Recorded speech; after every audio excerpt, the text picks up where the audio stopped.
Breaking news చూస్తున్నాం. ఇటు సోమవారం తెల్లవారుజామున 5 గంటలకు దుబాయ్ ఎయిర్పోర్ట్ పై దాడి జరిగింది. ఇటు డ్రోన్స్తో విరుచుకుపడింది ఇరాన్. ఇటు గల్ఫ్ దేశాల్లోని అమెరికా స్థావరాలని దానికి మద్దతు తెలిపే దేశాల ఆర్థిక వనరులపైన దాడి చేస్తామంటూ ఇటు ఇరాన్ చెప్పుకొచ్చింది.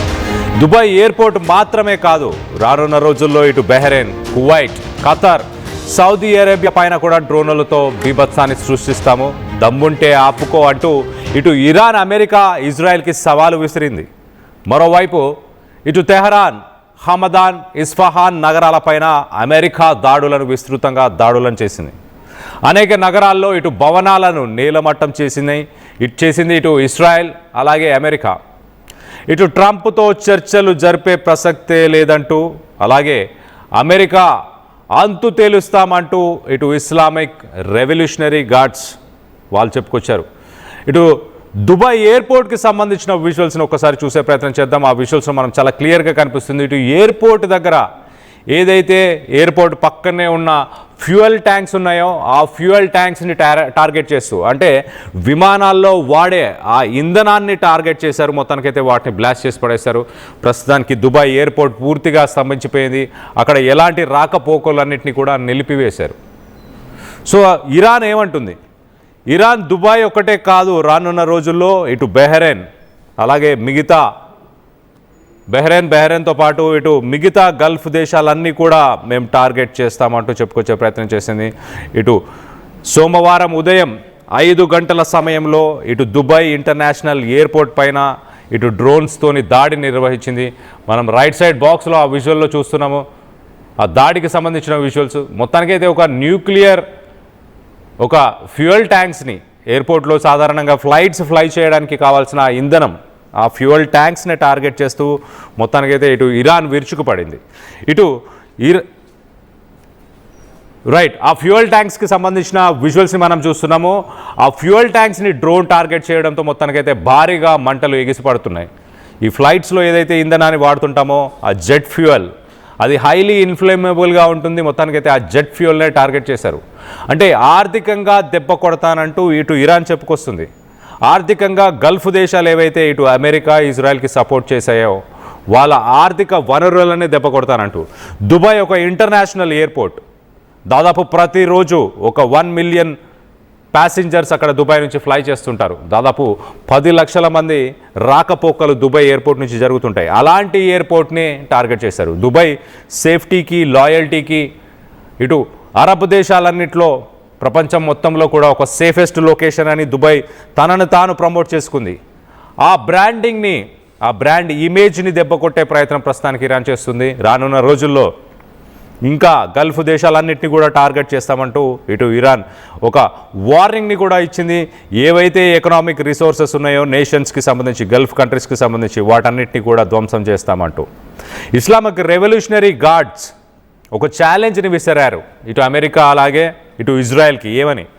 దమ్ముంటే మమ్మల్ని ఆపు, దాడులైతే ఆగవు అంటూ మొత్తానికైతే దాడులు చేస్తాము. రానున్న రోజుల్లో ఇటు Bahrain, Kuwait, Qatar, Saudi Arabia వీటన్నిటిలో కూడా, ఈ దేశాలన్నింటిలో కూడా దాడులు చేస్తామంటూ చెప్పుకొచ్చింది. దీనికి రివెంజ్గా ఇటు అమెరికా, ఇజ్రాయెల్, ఇరాన్కి సంబంధించిన సిటీస్ ఒకసారి మనం చూస్తే కనుక ఇటు తెహరాన్, హమదాన్ అలాగే ఇస్ఫహాన్, ఈ సిటీస్లో ఉన్న భవనాలన్నింటినీ కూడా మొత్తానికైతే భూస్థాపితం చేసింది మల్టిపుల్ ఏరియాస్లో. ఇటు అమెరికా అలాగే ఇజ్రాయెల్ చెప్పుకొస్తుంది ఏంటి, అక్కడ IRGCకి సంబంధించిన బేసెస్ ఉన్నాయి, ఇటు బెలిస్టిక్ మిసైల్స్ పంపించే టనల్స్ ఉన్నాయి, అందుకే వాటిని టార్గెట్ చేస్తామంటూ ఇటు అమెరికా అలాగే ఇజ్రాయెల్ చెప్పుకొచ్చే ప్రయత్నం చేస్తుంది. మనం దుబాయ్కి సంబంధించిన ఇంటర్నేషనల్ ఎయిర్పోర్ట్కి సంబంధించిన విజువల్స్ని చూస్తున్నాం. లెఫ్ట్ సైడ్లో సాధారణంగా దుబాయ్ ఇంటర్నేషనల్ ఎయిర్పోర్ట్ ఎంత అందంగా ఉంటుందో దానికి సంబంధించిన విజువల్స్ని చూస్తున్నాం. ఇలా కొన్ని వందలాది ఫ్లైట్స్, ప్రతిరోజు కొన్ని వందలాది ఫ్లైట్స్ అక్కడికి, ఇంటర్నేషనల్ ఫ్లైట్స్ ఇటు యూరోపియన్ కంట్రీస్ నుంచి కావచ్చు, అమెరికా నుంచి కావచ్చు, ఏషియాకి రావాలంటే ఖచ్చితంగా దుబాయ్ లాంటి సిటీస్లో, దుబాయ్ లాంటి ఇంటర్నేషనల్ ఎయిర్పోర్ట్స్లో ఒక స్టాప్ ఓవర్ ఖచ్చితంగా ఉంటుంది. అక్కడ ఫ్లైట్స్ ఆగి కొంత రీఫ్యూయల్ చేసుకొని అలాగే అక్కడి నుంచి కనెక్టింగ్ ఫ్లైట్స్ కూడా ఉంటాయి. మొత్తం మీద ఇటు యూరోపియన్ కంట్రీస్, అమెరికా ఇలాంటి దేశాల నుంచి ఇటు ఏషియాకి రావాలన్నా అలాగే ఇటు ఆస్ట్రేలియాకి వెళ్ళాలన్నా ఖచ్చితంగా ఇలాంటి ప్లేసెస్లోనే స్టాప్ ఓవర్స్ ఉంటాయి. మరి దాన్నే టార్గెట్ చేస్తూ అంటే రానున్న రోజుల్లో దీనికి సంబంధించిన ఎయిర్పోర్ట్కి సంబంధించిన ఆపరేషన్స్ సరిగ్గా జరగకుండా ఉండడానికి, ఫ్లైట్ సర్వీసెస్ ఆగిపోవడానికి, ఏవియేషన్ ఇండస్ట్రీని కుప్పకూల్చడానికి మొత్తానికైతే ఇటు ఇరాన్ ప్లాన్ చేసింది. చాలా క్లియర్గా ఎకనామిక్ రిసోర్సెస్ ఏవైతేనే వాటిని టార్గెట్ చేస్తామంటూ రైట్ సైడ్ విజువల్లో మనం చూస్తున్నాం. ఎయిర్పోర్ట్కి సంబంధించిన విజువల్లో ఆ రైట్ సైడ్ ఒక్కసారిగా ఆ ఎయిర్పోర్ట్ పరిసర ప్రాంతంలోనే ఆ పక్కనే ఉంటున్న ఆ ఫ్యూయల్ ట్యాంక్స్ని డైరెక్ట్గా ఎయిర్పోర్ట్ బిల్డింగ్ని టార్గెట్ చేయకుండా ఫ్లైట్స్లో ఏదైతే ఫ్యూయల్ యూజ్ చేస్తారో ఆ ఇంధనాన్ని, ఆ ఫ్యూయల్ని, జెట్ ఫ్యూయల్నే టార్గెట్ చేస్తూ జెట్ ఫ్యూయల్ ట్యాంక్స్ పైనే డ్రోన్స్తో దాడులు చేసి విరుచుకుపడింది ఇరాన్ అని చెప్పుకోవచ్చు. ఒక్కసారి మనం చూస్తే కనుక ఇటు ఐఆర్జీసీ యాక్టివ్గా ఇటు అమెరికాకు సంబంధించిన మిలిటరీ ఇన్స్టాలేషన్స్ అలాగే ఎకనామిక్ హబ్స్ ఏవైతే United Arab Emirates, Saudi Arabia, Kuwait and Bahrain ఈ దేశాల్లో ఉన్న ఎకనామిక్ హబ్స్ అంటే రానున్న రోజుల్లో అమెరికాకు సంబంధించిన ఆస్తులు, అమెరికాకు సంబంధించిన కంపెనీస్ని కూడా టార్గెట్ చేసే అవకాశం ఉంది. గతంలో మనం చూసాం ఇటు అమెజాన్ డేటా సెంటర్ని టార్గెట్ చేశారు, ఇటు దుబాయ్, సౌదీ అరేబియా ఇలాంటి చోట్ల ఇటు అమెజాన్, ఎన్విడియా అలాగే కొన్ని ఐటీ కంపెనీస్ కూడా, ఐటీ దిగ్గజాలకు సంబంధించిన ఆఫీసెస్ కూడా ఈ దేశాల్లో ఉన్నాయి. మరి వాటిని కూడా రానున్న రోజుల్లో ఇటు ఇరాన్ టార్గెట్ చేయబోతుందా? మరో పక్కన ఖచ్చితంగా అమెరికన్ ఫోర్సెస్కి ఎవరైతే సపోర్ట్ చేస్తున్నారో వాళ్ళ global infrastructure, critical global infrastructure ఏదైతే ఉందో ఎనర్జీకి అలాగే ఏవియేషన్కి సంబంధించి, ఎనర్జీ అండ్ ఏవియేషన్, ఎనర్జీ అంటే ఖచ్చితంగా రానున్న రోజుల్లో ఇటు ఆయిల్కి సంబంధించిన రిఫైనరీస్, ఏవియేషన్ ఆల్రెడీ మొదలు పెట్టేసింది, దుబాయ్లో ఉన్న ఎయిర్పోర్ట్ని టార్గెట్ చేసింది. మరి రానున్న రోజుల్లో మిగతా దేశాలు ఇటు సౌదీ అరేబియా, కువైట్, బెహ్రెయిన్ వీటిలో ఉన్న ఏవియేషన్ అంటే అక్కడున్న ఎయిర్పోర్ట్స్ కానీ అలాగే ఎనర్జీ అంటే oil refineries, oil ports, shipping vessels వీటన్నిటిని కూడా ఇటు ఇరాన్ టార్గెట్ చేయబోతున్నట్టు తెలుస్తుంది. మరో పక్కన ఇటు అమెరికా, ఇజ్రాయెల్ ఒఫెన్సివ్ దాడులు చేస్తుంది. అమెరికా, ఇజ్రాయెల్ ప్రస్తుతానికి ఇటు మేజర్ సిటీస్, ఇరాన్కి సంబంధించిన మేజర్ సిటీస్ తెహరాన్ క్యాపిటల్ అని చెప్పొచ్చు, తెహరాన్ క్యాపిటల్, అలాగే ఇస్ఫహాన్ ఒక మేజర్ ఇండస్ట్రియల్ హబ్, అలాగే న్యూక్లియర్ ప్యూరిఫికేషన్ ఫెసిలిటీ అని కూడా చెప్పొచ్చు.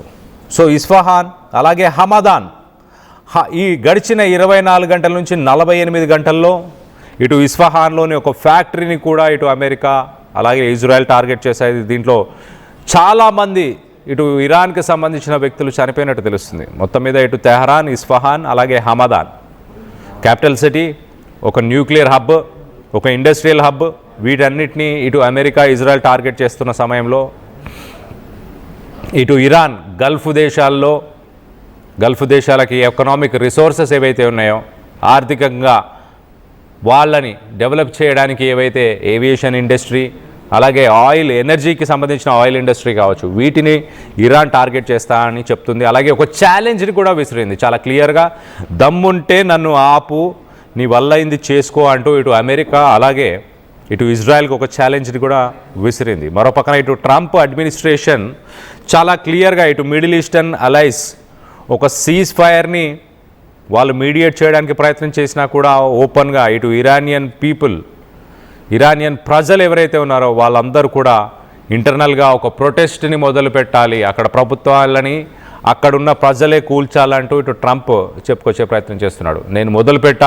నేను చేయాల్సింది చేసేశాను, ఇంకా మిగిలింది మీ చేతుల్లోనే ఉందంటూ ఇటు ఇరాన్ ప్రజలను ఉద్దేశించి ఆయన చెప్పే ప్రయత్నం చేస్తున్నాడు. కానీ ఇరాన్ లీడర్షిప్ మాత్రం చాలా క్లియర్గా ఎలాంటి డిప్లొమాటిక్ మీడియేషన్ కానీ ఎలాంటి డిప్లొమాటిక్ రెజల్యూషన్ కానీ మాకు ఇంట్రెస్ట్ లేదు, మా దగ్గర బాంబులు ఉన్నన్ని రోజులు మేము గల్ఫ్ దేశాలని ఇటు అమెరికా, ఇజ్రాయెల్ని మేము టార్గెట్ చేస్తూనే ఉంటాము అంటూ మొత్తానికైతే చెప్పుకొచ్చారు.